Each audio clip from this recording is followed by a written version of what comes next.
This episode of Untold Stories is sponsored by Public.com and Ledn.io. You'll hear more about them later on in this episode.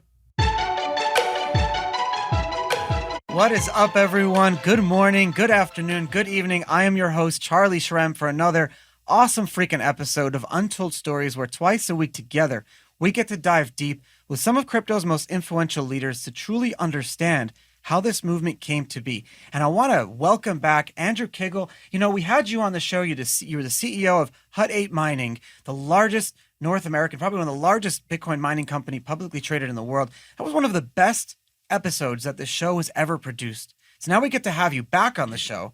You're the founder of tokens.com. You guys there's so much to talk about because through your subsidiary just last week, you guys announced through your MetaVerse, I think it's the MetaVerse group, the largest acquisition of land, like $2.5 million in digital real estate. What the hell is going on? What is the MetaVerse? Yeah, so the metaverse is basically 3D environments where people travel around through avatars. And if you remember back to things like Second Life or even like Vice City, like the shooter games where you're wandering around these 3D environments, this is the same thing, except there's other people around that you can interact with. But why is this significant? So I think this is the next iteration of social media, advertising, and computing. What do you mean? Okay, so social media, let's take that as an example. Obviously, everyone has seen the news on Facebook doing the largest rebrand in history. They're seeing that people are going to stop sort of doing things like watching television and maybe flipping through things like Facebook, and that they're going to start instead to socialize in these metaverses. And so you can go in there, you can present yourself the way you want to look. You can dress yourself with like Adidas kicks or a Gucci handbag, whatever you want, and make friends and interact. You can even go to things like music festivals. Decentralized had a massive music festival about a month ago that had the top DJs in the world. Tens of thousands of people congregated into these areas, the club district of Decentralized, to share in their love of this music, interact, socialize, and spend money. So that's the social media aspect. Branding, retailing, advertising. All of these groups, and every day I read about something new, whether it's Adidas, Gucci, Balenciaga, are all trying to get into the metaverse because this is a whole new demographic. This is a whole new set of people that they're saying, how do we get access to these people? These aren't necessarily people who are watching TV, reading newspapers, or walking down Fifth Avenue. How do we get to them? So they're all redefining how they view the metaverse. And this is my prediction: within 24 months, every single corporation on the planet will need a metaverse strategy. The same reason every company on the planet has needed a crypto strategy. Same exact. And a social media strategy, yes. Yeah. And number 3, computing. I mean, if you look at things like NVIDIA, the chip makers, as this technology develops, you need more and more processing power. So if you're trying to go on Decentralized or Sandbox on like, an older computer, you might crash your system. And so this is requiring a new need for more advanced chips, graphics, gaming, all of those things. This is all Web 3.0, and it's getting people, super excited. It's in the media, every day. You hear Web 3.0, we hear like MetaVerse. It's happening kind of a little bit too rapidly for a lot of people's comfort. I always say, like, discomfort is how we grow. You're in the same box. How are you supposed to get out of it? But if you're thrown into like an uncomfortable situation, like, your first day in prison or something, you learn how to grow out. You have to figure that out. And this is growing so fast that I think it was on Friday, maybe, I read an op-ed in the New York Times. When the New York Times has an op-ed about something, you know that all of the folks that are sitting home all day are like uncomfortable about a specific topic. And basically the topic was, I get the metaverse, I get Web3, I get crypto. And the author like really understood it all. He understands decentralization, scarcity very, very deeply. And what he talked about and what really made me think over the weekend, he said, everything that I understand about this can't replace the feeling of the human body. And I thought about that and I said, I love my body. I recently lost my sense of smell for a year. I just got it back. That was the most depressing year I've went through. Like, yeah. You don't understand how depressing it is to not be able to smell things, to smell skin. And so like, what do you kind of say to that? Will there be hardware? Is that just like a Ready Player One type of answer that we need to solve? So I don't think this is there to replace things like human touch. What made this all popular is, let's think to what's happened over the last couple of years. COVID hit, and it hit hard all around the world, where the most places shut down. So restaurants, clubs, the ability for people to interact. People started turning to the metaverse as a way to socialize. And while what you were reading is correct, nothing replaces human touch or smell or that face-to-face interaction. For a lot of people around the world, they don't have the ability to do that. So if you were the person, stuck in a 300 square foot apartment in New York, or maybe you're somewhere in Anchorage or, New Zealand, you've lost the ability to go out and have those social interactions. And so while the entire world shut down, the metaverse has opened up. And this is a way for people to go in and meet that other human need, which is the ability to talk to someone, to interact. And so I don't think this is replacing human touch. What this is replacing is people on their phone, scrolling through Facebook, Instagram, Snapchat, or TikTok.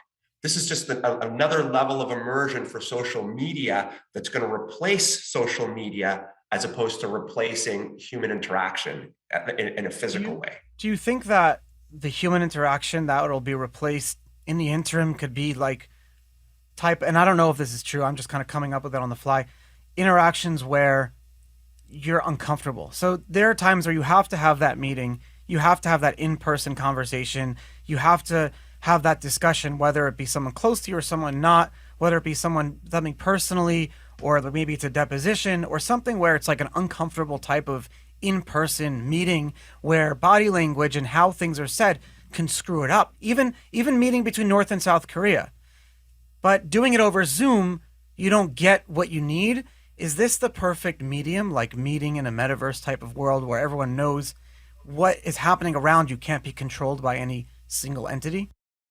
Yeah, I mean, it's starting to get a little bit Matrix-like, right? And Crazy. So we want to be aware of that, and that, is this a game? Is this a toy? Is this a form of socialization? Is this a form of manipulation? And I think it's all going to develop. I mean, one of the big questions is, what is Facebook or Meta? What is their metaverse going to look like? Is it going to be very centralized? Or are they going to follow the pattern of the new ones that are out there and quite popular, that are very decentralized, where everybody participates and it's democratized how the city is being built? And so these are good questions to ask, and this is all new. And so I think it remains to see how it gets defined. I mean, Facebook took no one talks about this, but Facebook did take that first step with Libra. And basically, if you look at that skeleton model, not what they were trying to do or what they're trying to do now, they built federation, multiple businesses, companies, individuals. Facebook, a lot of people don't realize that Facebook has this external arbitration system. So it's like how Facebook handles internal social and humanities related things are done by this external company that can kind of come in and has the power to mediate things. So Facebook, Apple does care. We know that Apple cares about privacy a lot further because privacy is built into the hardware itself. Apple has taken that view of like, oh, we don't even have the control. Whereas Facebook's like, we have the control, but we're outsourcing it to like a third party where people can trust. So you have two type of different streams of consciousness here. But do you think people trust Facebook? I mean, that's not the impression I get. No. But this is what struck me as odd. When Facebook was launching Libra, I asked every guest on this show, who do you trust more to issue currency, the government or the Facebook Libra consortium? And every answer was the Facebook Libra consortium. So like the trust bar is low. Yes, and for sure. However, if you were to repose that question and say, what would you prefer to buy? Bitcoin, which is sort of the decentralized, or Facebook Libra coin, which one would you trust more? Good point. Because I think that's probably the right analogy with respect to the metaverse, which is, are you going to inhabit the Facebook metaverse, whatever that might look like in the next couple of years, or something like Decentralized or Sandbox, which in a sense is built by the users and the landowners? So you have Decentraland, you have Sandbox, you have so many other ones that I'm forgetting their name right now. They're all doing really well. How are they all going to work? So you have the MetaVerse group that you guys are the owner, tokens.com. In your view, in like 5 years, all these multiple decentralized worlds, will there be a standard of how they're built and how they all have to interact with each other, like interoperability? I think it's going to look like social media. People that I know that inhabit these environments are generally part of more than one. And so, in the same way you might be on Facebook, you're probably also on Instagram, and you're probably, while I'm not, you might be on things like Snapchat or TikTok. I know, for example, my kids I'm love on TikTok. Pinterest. Pinterest. I'm joking. Pinterest, there you go. So, but that's the thing, right? Like, there's several different types of social media that serve different needs. Like, in a sense, is something like Tinder or Bumble, are those social media tools that people use to go in and interact? And so I think what you'll find is there'll be certain metaverses that are maybe focused on education. Some of them are more focused on things like clubs. Maybe some of them are more focused on fashion. Interesting. And people, you'll have an avatar. Remember, once you have your NFT of your Gucci bag or your Adidas, you'll be able to, that goes in your wallet, right? That's in your MetaMask wallet or wherever it is. You can transport that to wherever you need to. And, I always give the example, my wife got a big kick out of this. A Gucci NFT handbag is the same price or more than the real one. It's no one understands why. Well, I'll tell you why, but Gucci, I also heard this statistic recently that the Gucci price per unit, so not the overall volume, but just the price per unit, is higher in the metaverse on average than it is for physical products. So here's how to explain it. When you're on Facebook or Instagram, people go, they take pictures of their vacation or their food or anything else. Imagine you are a person where your social life or your interactions happen in the metaverse. You have hundreds of friends, you're going to the music festivals, you're participating in the things going on. And maybe you live in a place that doesn't have a Fifth Avenue or Rodeo Drive, or up here in Canada, Yorkville. You want a place to display social status, to flex. You take that Gucci handbag into downtown Anchorage, you might get a beer bottle thrown at your head.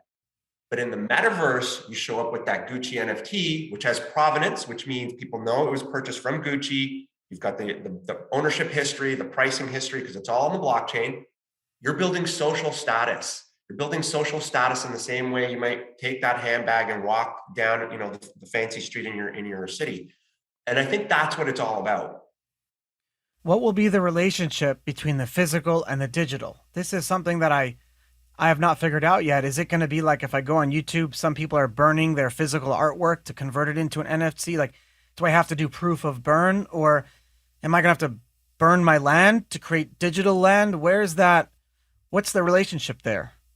I think it's going to be separate. I think it's in the same way. Like, I think social media is a great analogy. And I really do think that the metaverse is the next iteration of social media, where I agree.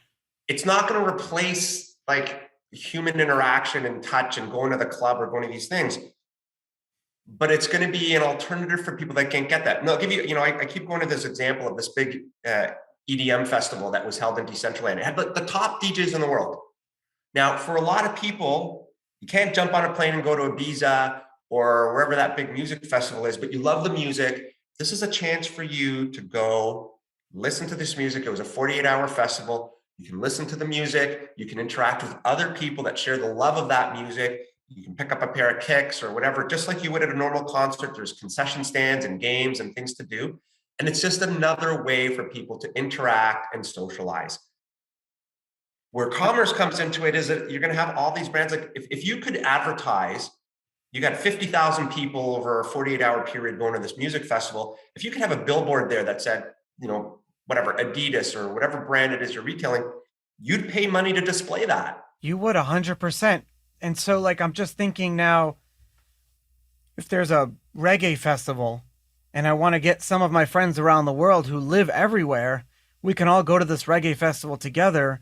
We can participate together. But more importantly, why do you go to festivals with friends that are culturally like-minded?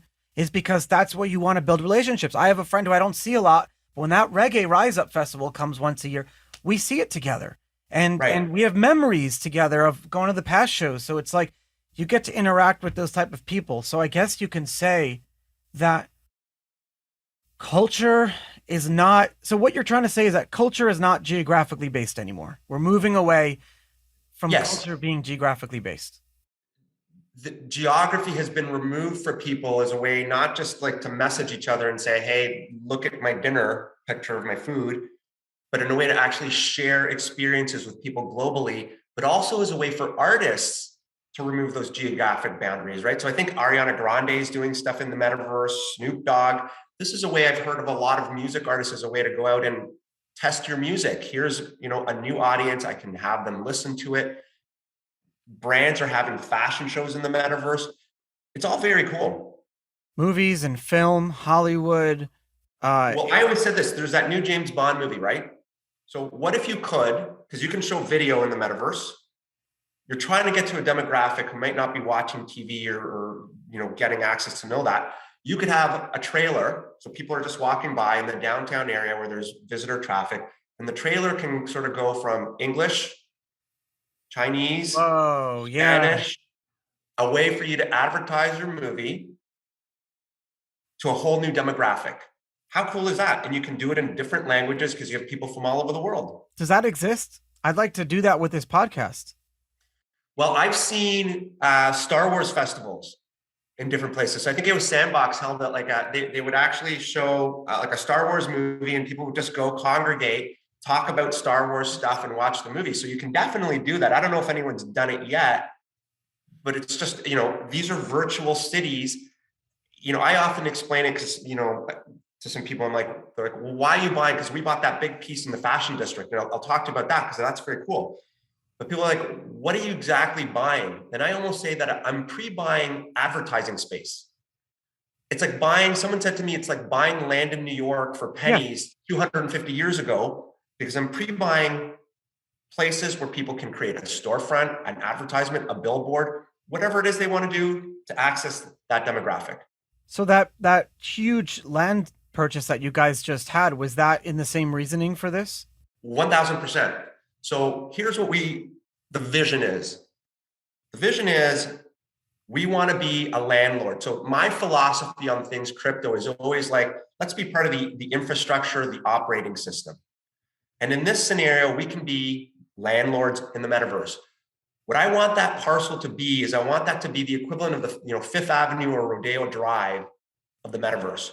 So that if people want to sort of explore different things that they can buy, and maybe that's Adidas, Nike, Gucci, Balenciaga, these are all brands who are already in the metaverse. You go to our section in the fashion district of Decentralized, and my vision is that you'll just have storefronts, and you can wander in there, you can see the products, you can shop. Maybe you have a virtual storefront that looks like a real store when you go in. The clothing designer, there's an avatar there of a real person that's a salesperson that can sell you stuff. Or the designer, him or herself, can be there 1 hour a day, like having office hours. You can pay to book their time for a private consultation. Kim Kardashian with her clothing stores can show up at random stores safely and securely. You're removing overhead. You're removing the need for security guards. You're removing the need for, you're talking about this music festival has almost no overhead.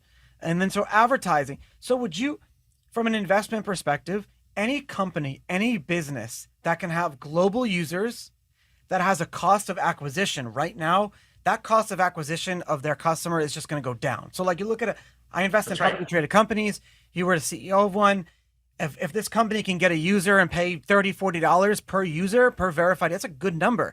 That's going to go down to like 30 cents per acquisition over time. And you're also creating a new revenue stream because you can sell your physical goods, but you can also create an NFT of your goods. And what's your cost of producing that versus a real one?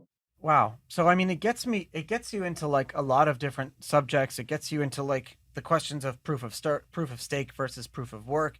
It gets into like when you have, one of the reasons that Gucci has its brand, the reason Gucci's so big is that people know that the making of a Gucci handbag is so involved, and the people involved, and the material involved, and the supervision involved. So there's so much work and overhead, finesse.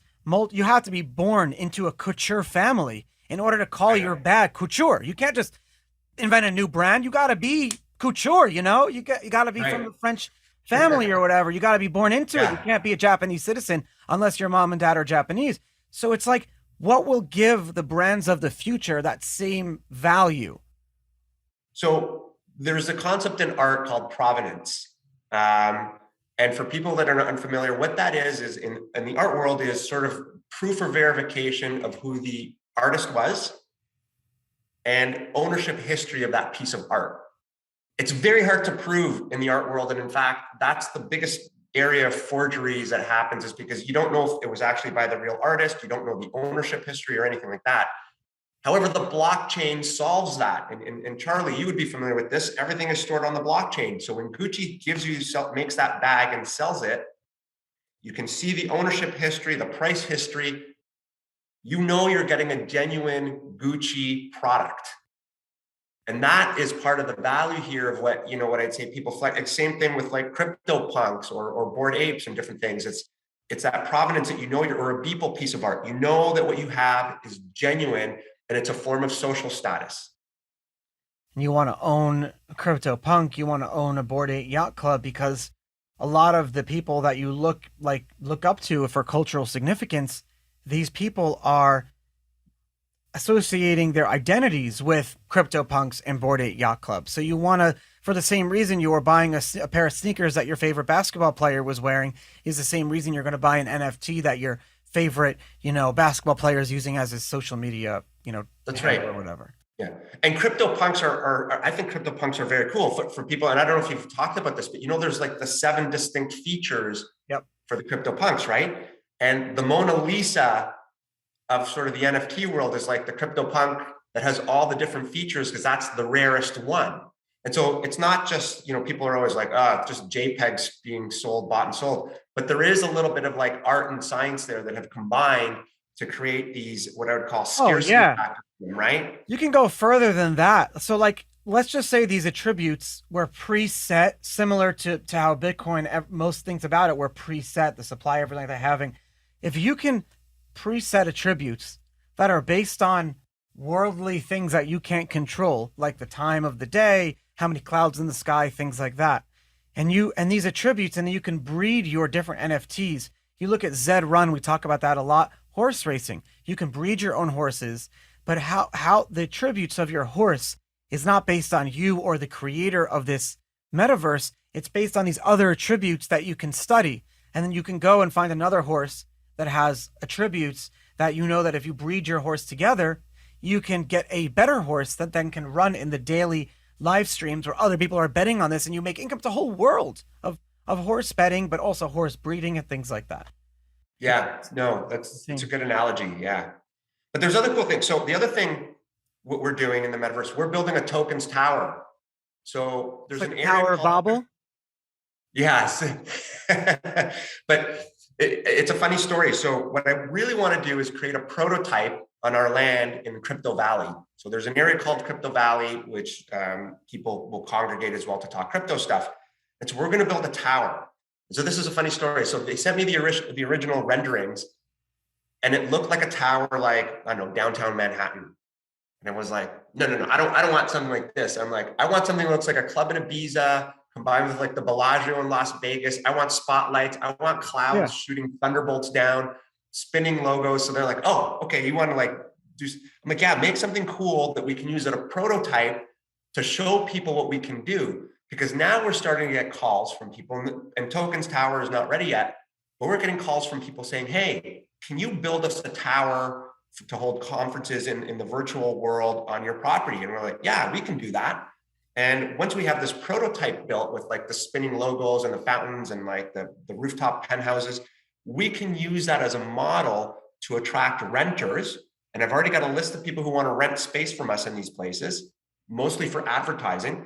But we can use it as a model for other companies that want to get into the metaverse and are looking for ways to do it. Guys, we need to talk about how to use your Bitcoin and your USDC to earn you interest and make you more money.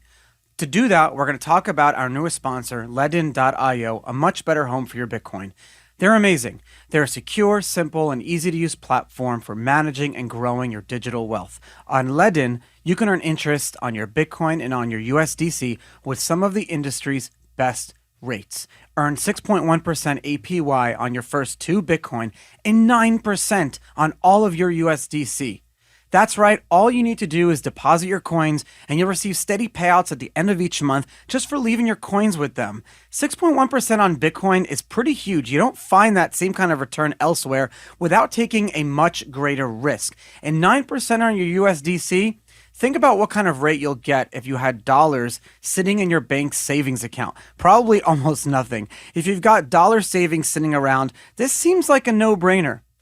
All you need to do to sign up with Ledn is send a bit of Bitcoin or USDC their way, and then sit back and let the interest accrue. So what are you waiting for? Go to untoldstories.link/Ledn to start earning interest on your Bitcoin or USDC today. That's untoldstories.link/Ledn. You're going to love them. Enjoy. We're all used to investing in different types of cryptos, and we know that you can buy as little as $1 worth of any coin or token, but you can't do the same thing with stocks, bonds, and ETFs and all those other like traditional assets. And then if you can't do it all in the same place. Our newest sponsor, Public.com, it's a super awesome community where they take your privacy seriously, and you can get in there and trade slices of crypto, Bitcoin, all different coins and tokens, and also stocks, bonds, ETFs, equities, and it's all done in the same place. What I love about it is that you have all these different investors you can connect with all walks of life, gain confidence, ask questions, get the big picture with curated themes, talk to everyone, but they don't get involved in the order flow. They're not selling your data to all these other middlemen. And we got a very good special for you, my listeners, today. If you go to public.com/untold stories and you start investing with $1, they're going to give you up to $50 in a free stock, a slice of a stock.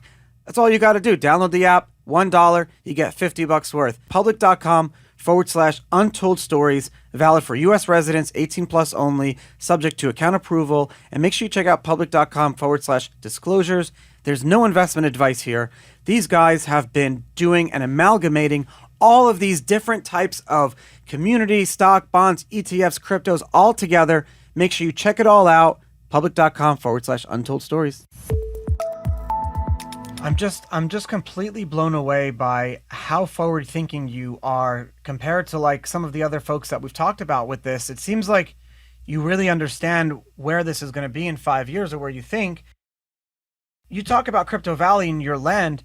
How do we know that land, what is that land? And how do we know that land is going to be the land, or is it one of the lands? How do they all different compete with each other? What are they made out of? Like, Yeah. So they're all built on generally the ones we invest in are built on the Ethereum blockchain. And so when you're buying a piece of land, you're actually buying an NFT. It has a unique digital signature and I can build on it. So that's the first thing why it fits into my, like, we haven't talked about tokens.com, but tokens.com is really a public vehicle for public market investors to get exposure to sort of next generation crypto stuff.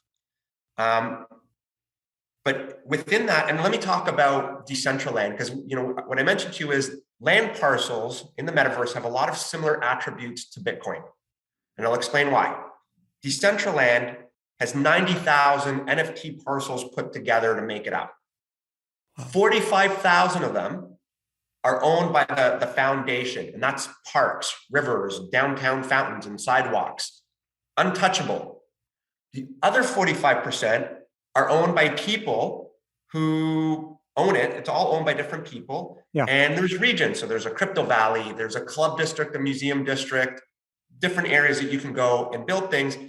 And it's very democratized. And what I mean by that is it's a DAO. It's autonomous organization where everybody who contributes and has parcels can contribute to the building of that city. And that's why it's like being in New York 250 years ago. We're determining what the city is going to look like and everyone's participating. It's exciting. So back to those land parcels, if you're in a high traffic area, just like if you were going to buy something in like a busy area, Times Square in New York or wherever I know you're in Florida, but sure, South Beach, the areas with high visitor traffic are more expensive than the areas that are in the burbs. It's just like real estate. So if I wanted to buy a land parcel out in the corner somewhere that has no visitor traffic, it's going to be a lot cheaper than something downtown. Our philosophy is let's buy marquee properties in areas with high visitor traffic or that have designated uses like Crypto Valley or the Fashion District. Sure. And we're already talking to Decentralized, which is the foundation, about holding a massive fashion show on our property next year. Can you imagine that? We'll have this fashion show where people get to come out, display different things, whether it's virtual, physical, or whatever it is. Tens of thousands of people will descend on that. Again, I'm looking at this like real property. Like if there was a big fashion show, you know, wherever, downtown in Paris or whatever, people would want to advertise and access that demographic. And that's what we're trying to do. I completely see that, and I'm just blown away by all of this. It's really crazy how fast things have grown. And what's interesting, people often ask me, how do you price real estate there? Because it's not a, you know, but essentially it's the exact same way if you were buying a house or a building. We go and we look at all the comparable sales in the neighborhood. We look at the visitor traffic. How close is it to the downtown? How close is it to here? What has sold most recently? And that's how we would determine a value for that piece of property. So it's not a commodity like a, yeah, it's not like Bitcoin, which just has one price for all Bitcoin. In the Decentraland, as an example, because it's the one I'm the most familiar with, all 45,000 NFT lots or parcels would have a different value. They're all a unique NFT with their own digital signature. What does governance look like in these worlds? What does governance look like? Do you have things like eminent domain? Can the Decentraland Foundation kind of take over my parcel because they want to build new train tracks on it or something like that?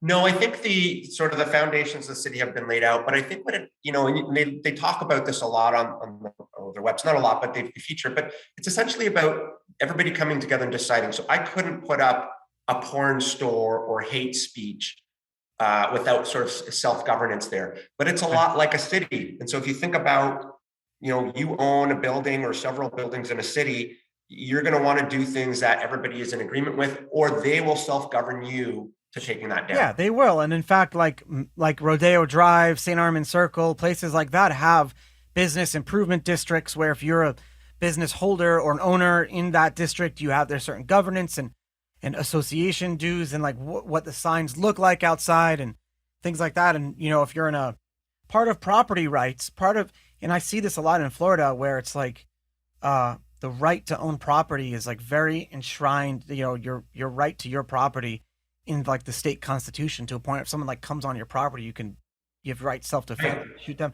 to a point where so property is so but I'm learning that property isn't just about you being able to do what you want to do on it.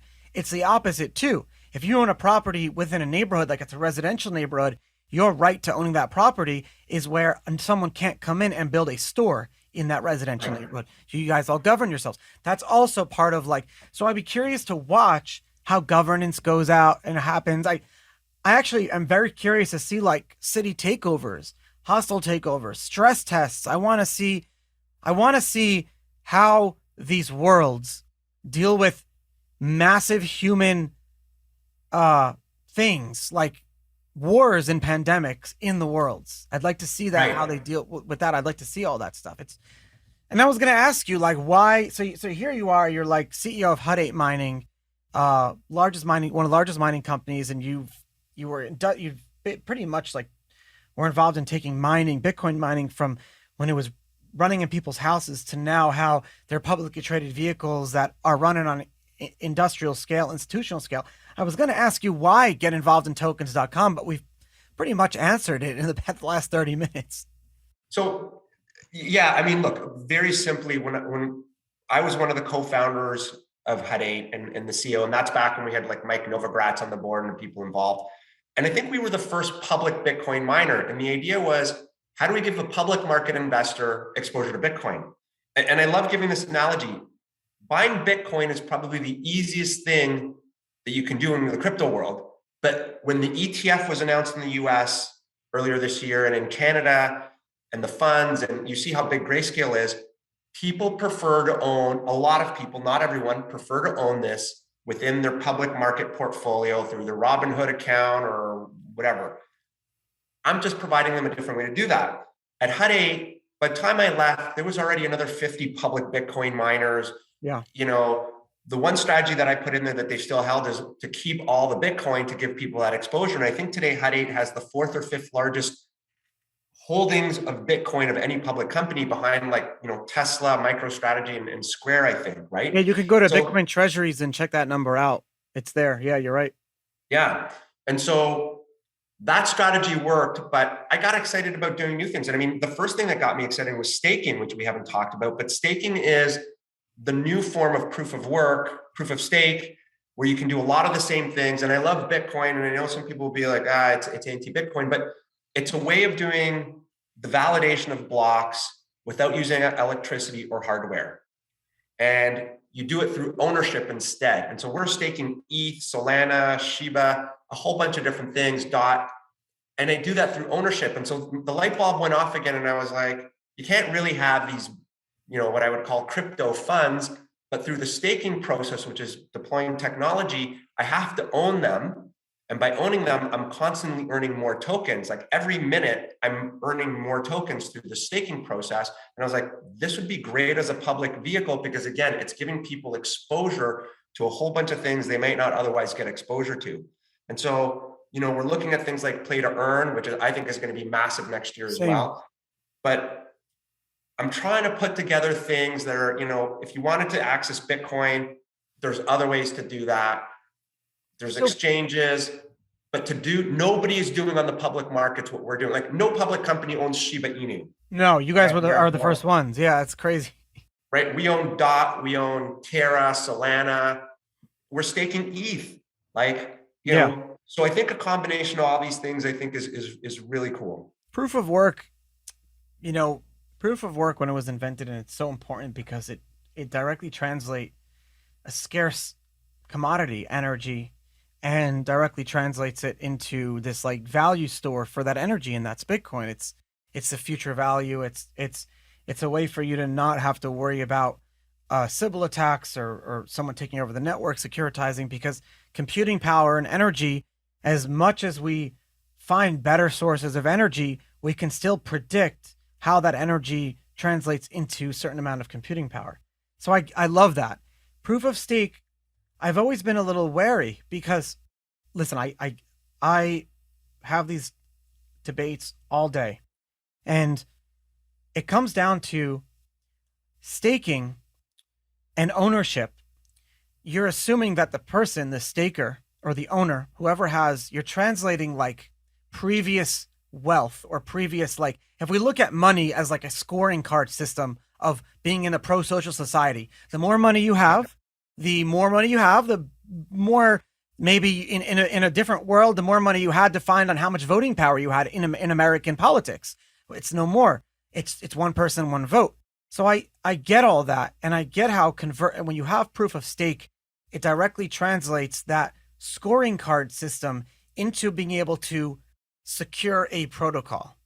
But what I don't think, and this is just me, is I don't think the current monetary and economic and scoring card system that we have in the world today is the best, is the most fair, and gives everyone the same equal opportunity to move up and down that system.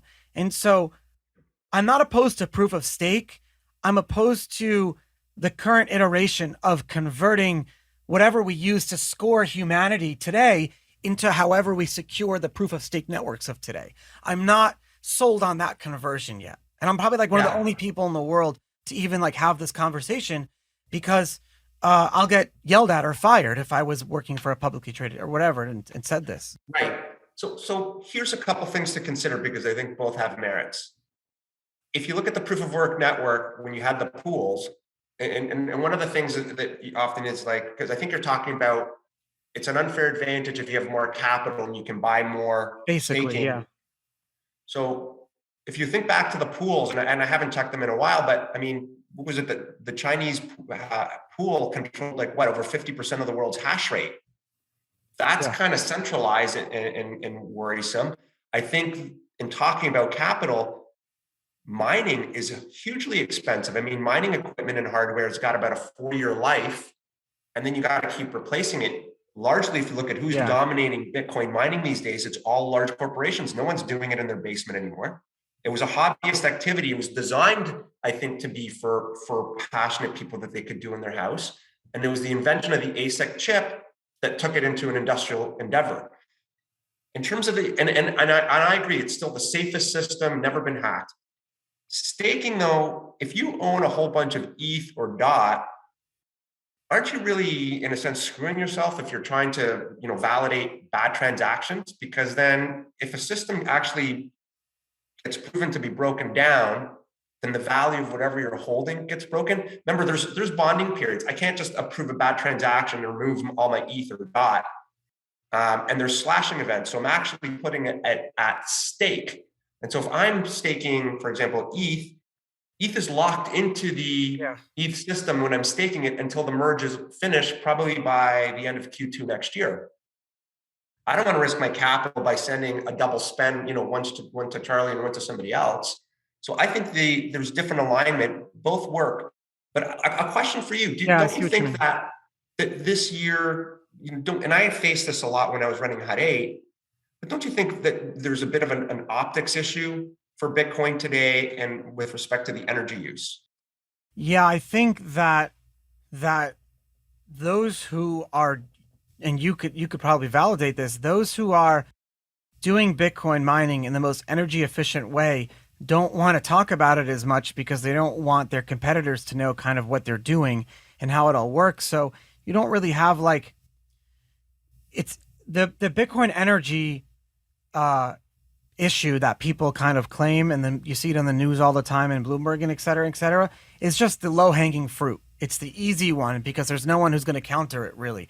Did you ever try to, whenever you'd see that as CEO of Hut 8, did you ever go and say, oh, we got to go and tell Bloomberg that they're wrong? Or you just say, who cares? We're still mining Bitcoin. The price is still going up. Right. I don't want to let anyone know what we're doing and why this is so amazing. But if you follow Nick Carter on Twitter, you see that most mining today is actually converging towards better hydropower and things that are better for environmentally friendly. And so you're right, the proof of work versus proof of stake.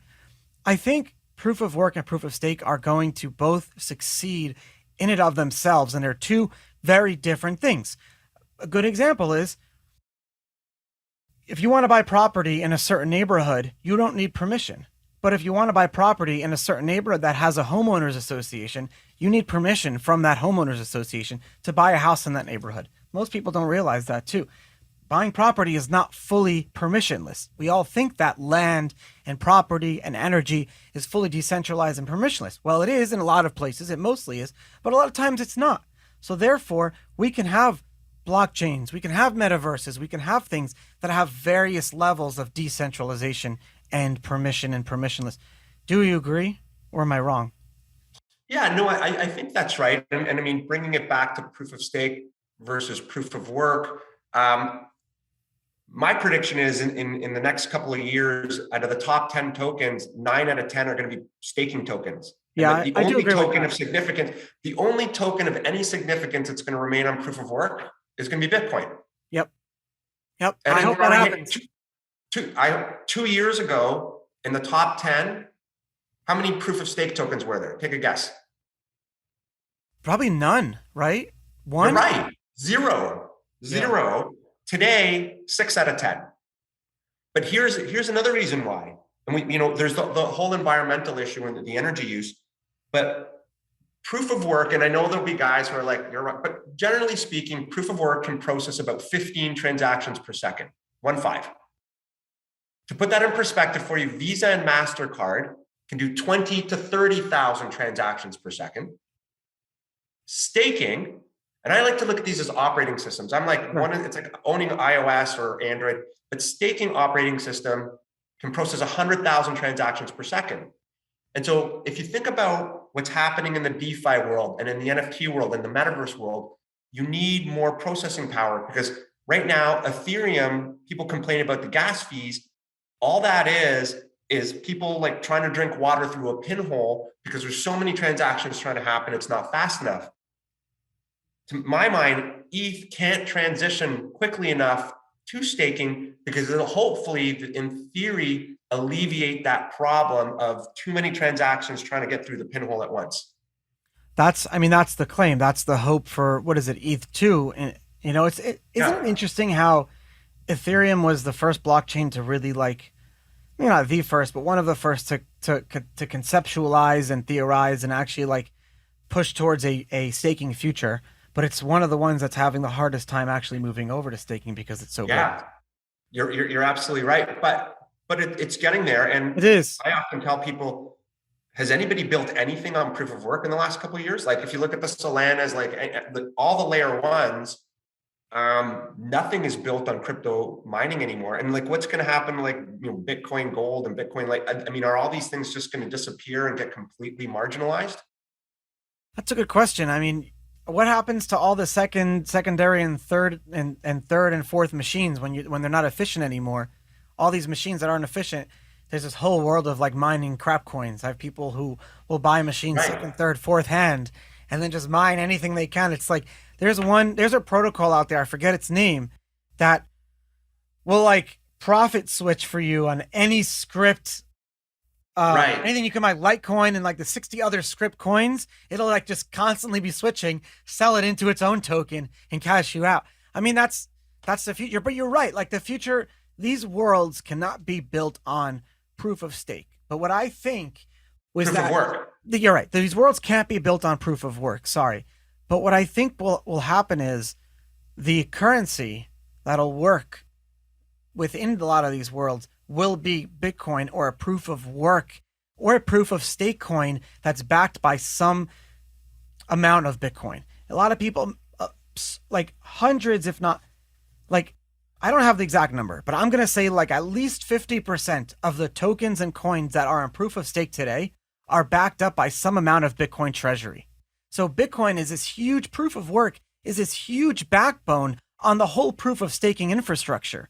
And I think that will constantly exist. So like companies and businesses will keep a few hundred Bitcoin on their balance sheet. Individuals, governments are mining Bitcoin. Same thing that a lot of these proof of stake coins that launch or blockchains will have to have in the beginning at least like some amount of Bitcoin to like backbone their treasury, because the interoperability with Bitcoin to the rest of the ecosystem is there. You can wrap Bitcoin, you can borrow against it, you can do all these things.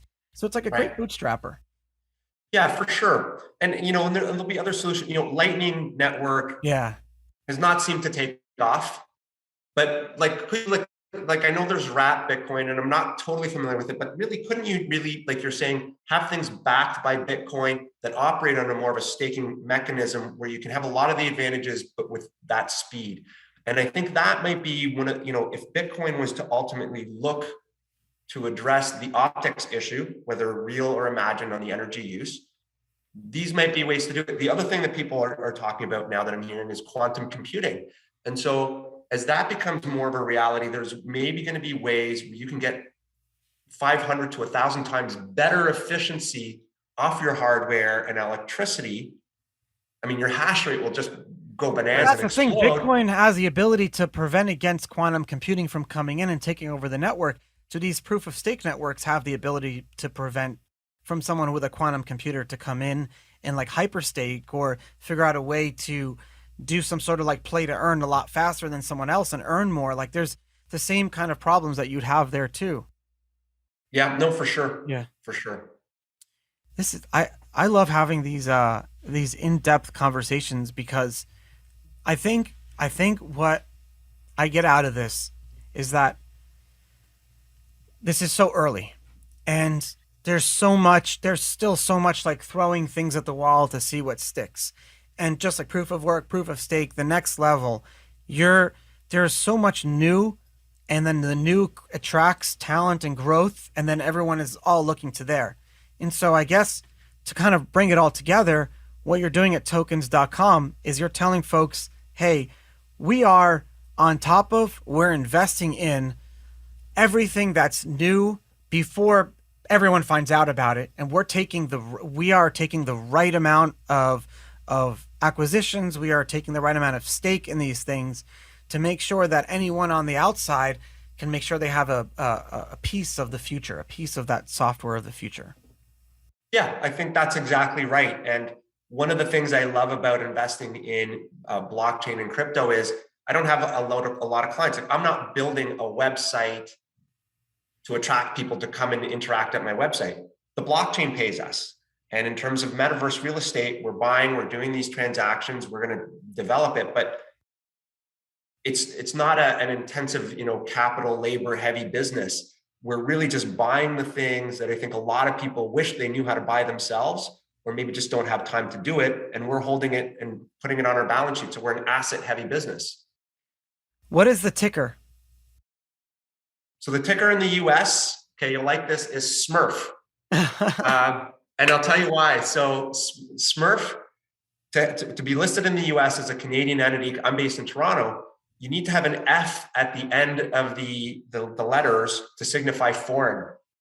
And so I didn't know that. Yeah, so if you note, they all end in F. Yeah, like Voyager, so, it's VYGF or whatever. Yeah. Oh, I didn't know that. Interesting. So yeah, for foreigners. So I called them up and I'm like, I want something memorable. What 5-letter words do you have kicking around? They're like, nobody's taken thief yet. I was like, I don't want that ticker symbol. So I did a Google search and Smurf came up and I was like, well, if it doesn't work out, I can always change it later, but it seems to have resonated. In Canada, we did our RTO. We have the ticker symbol COIN, COIN, which I might have to change because right after we went public, there was another crypto company you might have heard of, Coinbase, that went public in the US with the same ticker symbol. So, but Canada, we're COIN, and the US, we're Smurf. Andrew, thank you so much for taking the time and coming back on Untold Stories today. Anytime, Charlie. Thank you. This is awesome. I appreciate you, and I hope to hang out and see you in the metaverse at the next reggae festival or something. Please, yeah. I'll see you later.